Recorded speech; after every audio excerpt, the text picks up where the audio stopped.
Hello and welcome back to the another episode of Daily News Quiz Analysis for IAS Prelims 2025.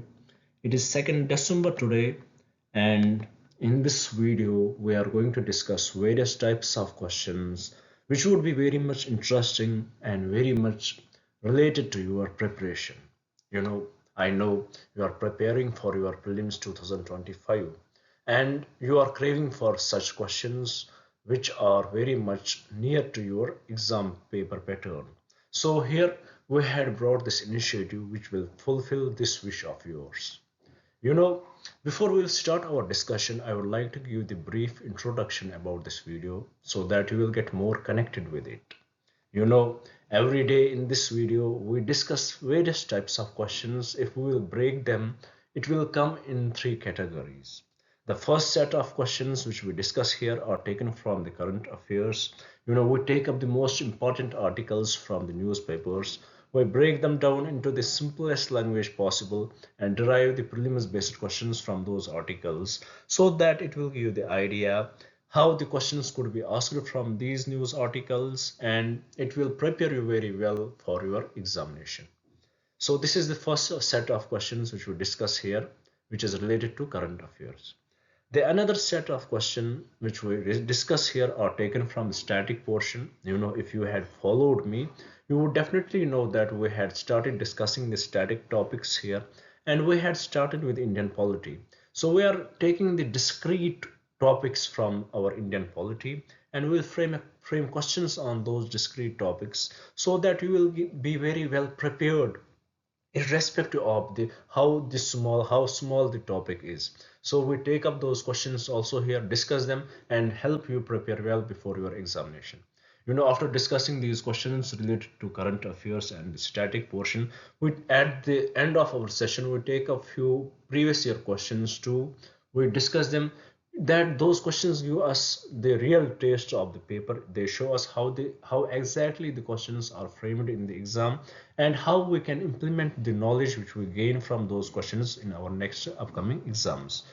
As it is said, the previous year questions are bible for your examination, so you need to go through those questions, and in this initiative we bring those questions for you and we discuss them here, and we help you to find out the ways and methods by which we can solve the exam paper questions. So this is in nutshell about the question paper, about this initiative which we discuss here.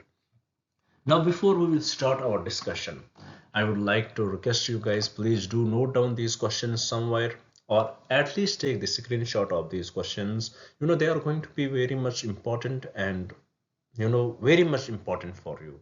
When your exams would be near, you would want to revise your current affairs. At that time, the time is very much limited. You have very limited time, and the sources from where you are studying are very huge. But if you have these questions with you, you would just go through these questions. These questions would definitely connect you with the current affairs, and also it will help you revising your current affairs, in revising the static portion, and also it will prepare you, it will boost your confidence before entering the exam hall. So my sincere request to you guys is, please do note down these questions or at least take the screenshot of these questions, and also please do subscribe the channel and share it with your friends so that they may also get connected with this initiative. They may get more, so they may also get benefited from this initiative. And please do write in the comments what else should we bring for you. We are here to help you and also to improve ourselves. So do criticize us if there is the need of criticism, but be respectful and polite in that. So without any delay, let's have a look at the questions which we are going to discuss here. The first question here, it talks about which country enacted the Chips and Science Act of 2022 aimed at boosting domestic semiconductor manufacturing. You would wonder why we had taken this random question here. What was the need of taking this question? What is the purpose behind it? The purpose behind this question is the news article which was in the newspaper today, which talked about the research security as it should be a national priority. It was the news heading in the Hindu newspaper today. So let's dig deep into this news article, and after that we will solve this question. You know, in our country, if we will consider, if we will take two parameters. First, if we will take how much we are spending on in research, in R&D, how much we are spending in R&D. If we will take that into the consideration, we will find out very enormous number we are spending in R&D. Here we are not comparing our R&D with other countries. We are just we are just summing up it, how much we are spending in our country. We are spending huge in, if we will take the numbers, they are very huge. If we will consider it irrespective in if we will keep that number in line with other things, which in line with the research and in line with health sector, in line with other sectors which we are spending money. In research sector also we are spending good handsome amount of money. But one thing is lacking here. You know, as we are spending in research, there is a threat to the research that is very huge, that is research security. Here the question arises, how much is India spending in research security? So with respect to that, how what India has done with respect to the research security, are there any initiatives which respects that? You know, there are huge scientific activities going on in our country. Are those activities respected? Are those activities secure? You know, we are giving our information, or we are giving our personal information. Is that all secure? All that we are investing in the research, that is fine, but how much we are investing in securing that research? So that is the core concept of this news article. Here it talks about, the amount of money which we are spending on the research security, that is not up to date. And also now, as we were talking about the research, money we are spending on research, that is gross expenditure on research and development. If we will now compare it with the other countries, earlier we were just talking about the amount which we are spending in without any comparison. Now if we will compare that amount with the other countries, we are spending highly less number on that. If we will talk about the GDP numbers, the gross expenditure on research and development, in 2008 it was 0.9% of the GDP which we were spending on the research, and we are not talking here about the research security. But in 2000, in 2023, this number has decreased to 0.6%. So we are clearly seeing one thing here, that the percentage of amount which we were spending in 2008 has decreased to 3 points, which is 0.6 now. So in nutshell about this article, it talks about two basic things. First, how much we were spending, what is the need, how much we should spend on our research. Second, how much we are spending on the research security. So why did we brought this chips question here? Now the major question here, why did we brought this chips and science act here? Because it is associated with the USA. They had brought this to secure their research. In it, the USA government, it gives initiatives to the companies, especially to the semiconductor companies, where they have to provide the details. They give them, that company gives them how they are protecting their research, and by this act they are prohibiting those companies to negotiate with China and such like-minded countries, with foreign other countries. So this chips and science act is an example of an act which India should also enact in securing their research. I hope you had got the idea of this article. I hope I did not confuse you. I hope you had got the gist of this article, and also we had got the solution to this question. Now let's try to repeat this question. What does it say? It says, which country enacted the Chips and Science Act of 2022 aimed at boosting domestic semiconductor manufacturing? Is it China? No. Is it India? No. Especially it is against China. Is it Japan? No. It is definitely United States. So with respect to this question, the correct option would be option D. With this, let's move to the another question and try to solve. Here the question is about the non-communicable diseases. Now let's see what does the question say. It talks about which of the following factors have contributed to the increasing prevalence of non-communicable diseases in India. You know, non-communicable disease is one of the major issues in the world right now, especially in India. According to the World Health Organization report 2019, about 66% of the deaths which happened in India, they are because of the non-communicable diseases. Now, what are the major reasons for these? What are the major reasons for these increasing prevalence of non-communicable diseases? Now, let's try to understand them via these options. First option here is urbanization and lifestyle changes.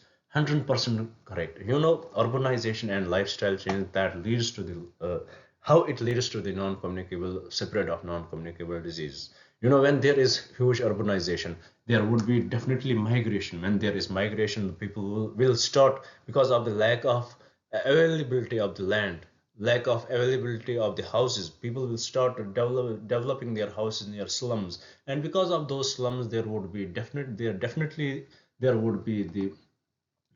environmental concerns and other concerns, and there it can definitely lead to cancer, chronic respiratory diseases, cardiovascular and diseases, and other diabetes diseases. So definitely urbanization and lifestyle change will definitely lead to these non-communicable diseases. Now here, second option, poor dietary habits and sedentary lifestyle. This is also one of the major concern of these non-communicable diseases.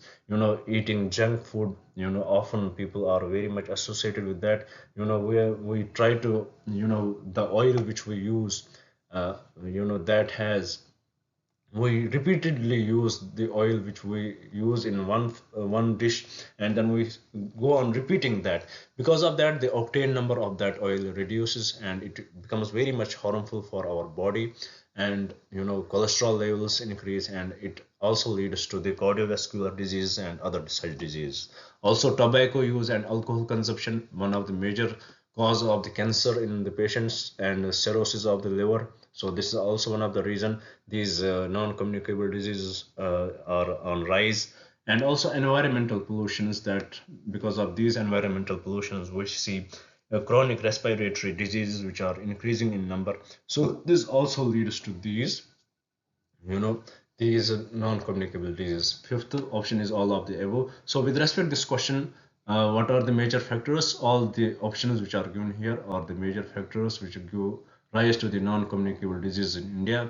So with respect to this question, the correct option would be option 5, option F, which 5, which is all of the above. So here, what do we need to know? One more important thing, according to WHO report in 2019, 66% of deaths were due to the non-communicable disease. So this is the interesting and important point which you should remember. And also, government of India has already set up Center for the Non-Communicable Diseases in 2015, and this comes under National Center for Disease Control. This much you should know. With this, let's move to the another question and try to solve it. Now here we have to discuss about this question is about the SWIFT system. So let's try to understand that what does this question say, why it was in the news. Because the Trump has warned the BRICS nations, if they are undermining the US dollars, then he will impose 100% tariffs on them. So why does he give this warning to the BRICS nations? Because as per the news, the BRICS nations are trying to look for the alternate currencies than US dollars. Why? Why the Trump is getting more agitated with that? Because if the countries are more dependent, financially dependent on the US dollars, it gives US the higher position in the economy, in the world economy.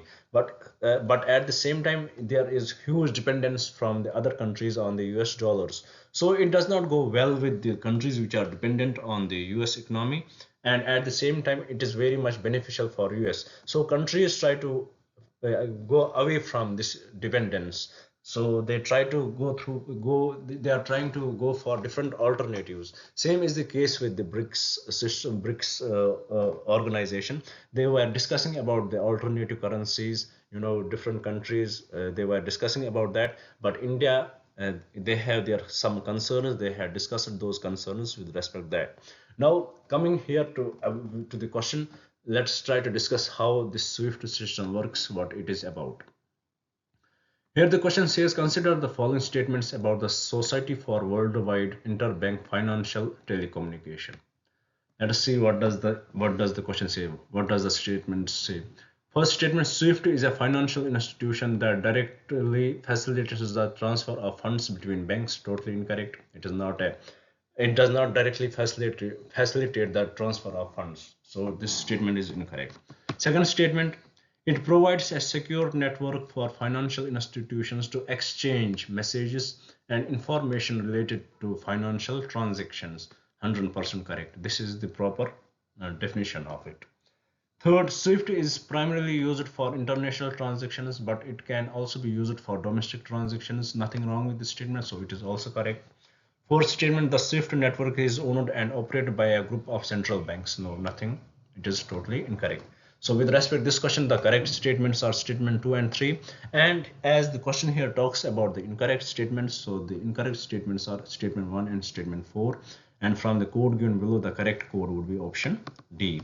With this, I hope you had understood this question. And also with respect to this, as you know, SWIFT, it is more connected, it is more dependent on the US dollars, it is more dependent, it is more connected with the US itself. So the Russia was proposing an alternative to SWIFT, as Russia has been banned from the SWIFT transactions. So Russia was proposing alternative to it, which is M-Bridge.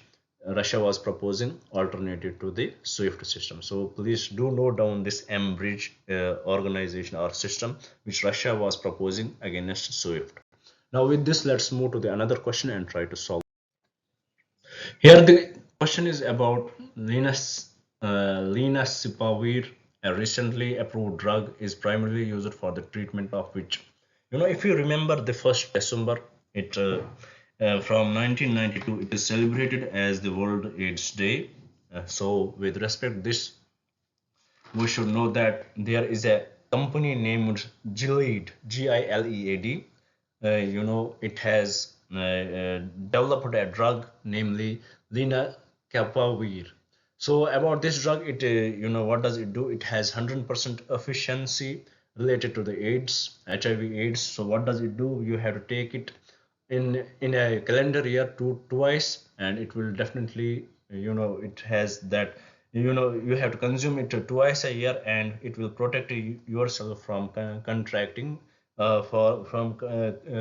contracting this AIDS virus. So this is 100%, it has 100% efficiency rate. Which company has developed it? It is Gilead, Gilead. So with respect to this question, the correct answer is option C. It is lenacapavir, a recently approved drug, is primarily used for the treatment of HIV/AIDS. So with this, let's move to the another question. It is about the Palna scheme. Is a government initiative aimed at, why we are discussing this Palna scheme here, because there was a report which talked about center is working in national policy document on female labor force participation. It was ILO has recently given its report about the female woman participation, and has said once women are involved in the care economy, once they are once married, they conceive, or they are involved in care economy, then it is showing that 53% of the women involved in care economy can't participate in labor force. So there is huge decline in the labor force in India. And also according to the World Bank report, after it says that after women get married, the participation of women in the labor force decreases by 12%. So this is one of the major